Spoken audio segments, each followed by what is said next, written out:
Fin de ce flash, 19h12. On ouvre notre chapitre décryptage à présent à propos des élections municipales. Et on voit apparaître, vous en êtes peut-être aperçu ici ou là, un nouveau type de liste de candidats. À Saint-Marc-de-Coutais, en Loire-Atlantique, au Sables-d'Olonne, à Venanceau, en Vendée notamment, des listes dites citoyennes. Ce sont des habitants qui se réunissent pour monter une liste. Ils veulent agir localement, ne se trouvant plus, en fait, sur les listes classiques et surtout, selon eux, dépassées. À Dompierre-sur-Yon, en Vendée, reportage Sandrine Gadet et Boris Vioche. À 44 ans, rien ne prédestinait Christelle à s'engager en politique.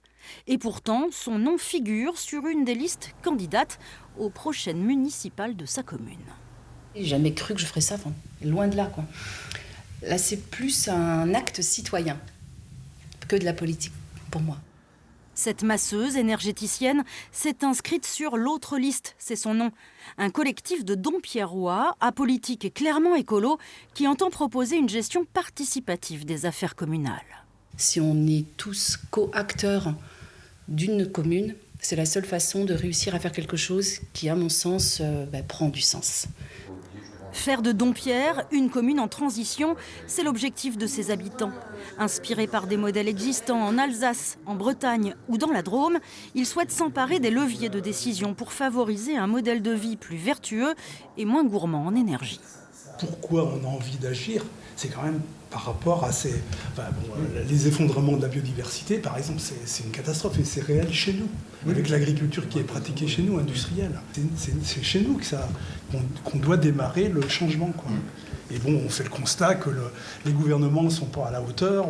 Individuellement, on peut faire un petit peu, mais ce n'est pas suffisant. Donc la commune est quand même le levier pour arriver à faire changer l'ensemble de ces choses-là, quoi. Cette nouvelle liste, Marc, sapeur-pompier et Paul, ancien agriculteur bio, l'ont initiée. Et comme Christelle, Olivier a tout de suite adhéré. C'est vrai qu'il y a beaucoup de choses qui se passent et qu'on ne maîtrise plus. Donc il faut reprendre un petit peu les choses en main. Donc voilà, c'est ce qui m'a motivé. Et puis par rapport aux idées qui sont soutenues sur la liste et puis au partage qu'on peut avoir déjà aussi au sein de la commune en étant déjà impliqué dans des associations de la commune. Ce qui séduit ces colistiers, c'est la perspective de pouvoir agir en groupe pour le bien commun et pas seulement au service d'un édile. C'est vraiment un changement de posture qu'on propose, c'est un changement de paradigme où en fait les habitants participent à l'élaboration des grands projets de la commune, à l'émergence de ces grands projets, et nous, élus, si tant est qu'on soit à la manœuvre, eh bien, on est là pour les mettre en œuvre, pour accompagner, pour mettre de l'huile dans les rouages. On n'a pas le droit de décider à la place des habitants. C'est pas le sens de la démocratie.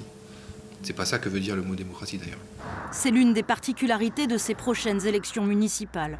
Dans de nombreuses communes de la région, des listes d'habitants voient le jour.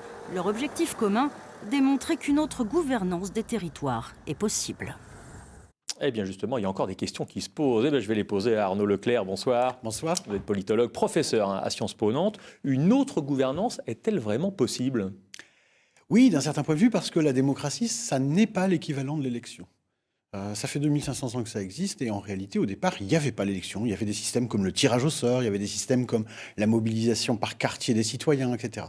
Donc en permanence, on réinvente, souvent à la marge du système. Simplement, là, on réinvente parce qu'il y a une très grande défiance à l'égard de la politique, une très grande défiance à l'égard des partis politiques. Moins de 8% des Français lui font confiance. Donc on comprend qu'il y ait des citoyens qui ont envie quelque part, de renouveler la forme de la politique. Mais on a l'impression qu'ils veulent consulter la population, ce qui est plutôt pas mal en soi, mais sur beaucoup de sujets, voire tous les sujets, est-ce qu'au bout d'un moment, eux ne vont pas se lasser ou au contraire, la population en aura peut-être marre de donner son avis ? C'est le risque de toutes ces initiatives. Elles apportent quelque chose de très nouveau, il y a de l'enthousiasme dedans, il y a vraiment quelque chose de porteur. Ça, c'est pour le début.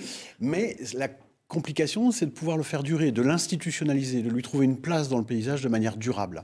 Est-ce que la commune, justement, c'est le bon moyen pour agir, c'est le bon niveau de compétence ? En tous les cas, c'est le lieu où il y a le plus de citoyens qui sont prêts à le faire. Donc c'est assez logique que ça passe par cette voie-là. Et dans les circonstances où on est, on comprend qu'il y a beaucoup de listes citoyennes qui se mettent en place. Néanmoins, vous sentez qu'il est temps de réécouter la base, de réapprendre des citoyens ? C'est une forme parmi d'autres pour le faire, mais il y en a d'autres. On a inventé des systèmes de démocratie de quartier, on a inventé beaucoup de systèmes, les budgets participatifs dans les années 2000, etc. Ce qu'on voit, c'est quand même que beaucoup de ces systèmes ont du mal à s'installer dans la durée. Bon. Est-ce qu'il n'y a pas aussi un système de virage à prendre ? Il y a 3 ans, avec l'élection d'Emmanuel Macron, au niveau national, la France a pris un virage. Est-ce que là, il y a un virage local à prendre et ces citoyens veulent justement le prendre ? En fait, c'est récurrent tous les 20 ans. La défiance à l'égard de la politique institutionnelle est ancienne. Elle prend une forme accentuée maintenant. Et donc, on cherche des voies nouvelles pour faire exister des formes politiques, et à l'échelle locale notamment. Donc, on va voir, tous les 10-15 ans, on va voir des nouveaux dispositifs, des nouvelles tentatives. Elles vont laisser des traces. Elles sont absolument intéressantes. Ce qu'on ne sait pas, c'est dans quelle mesure elles peuvent jouer un rôle important, central. Ça, c'est beaucoup plus incertain. Alors, liste citoyenne, on a l'impression que tous ceux de la liste veulent s'engager, c'est très bien. Néanmoins, notre système repose sur le maire, ou la maire de la commune, qui doit trancher, qui doit décider, qui est seul, en fait, à son poste. Oui, mais ça n'empêche pas des formes participatives, de délibération, de choses plus horizontales, même s'il y a un chef d'orchestre. Quelqu'un qui doit assumer. Oui, mais pour l'instant, la grande difficulté, c'est que le système politique tel qu'il marche même à l'échelle locale, ce sont souvent des petites monarchies. Et la grande difficulté, c'est de pouvoir introduire quelque chose de plus horizontal à l'intérieur des équipes et ensuite avec des citoyens. C'est la défaite des partis ou pas, alors, localement?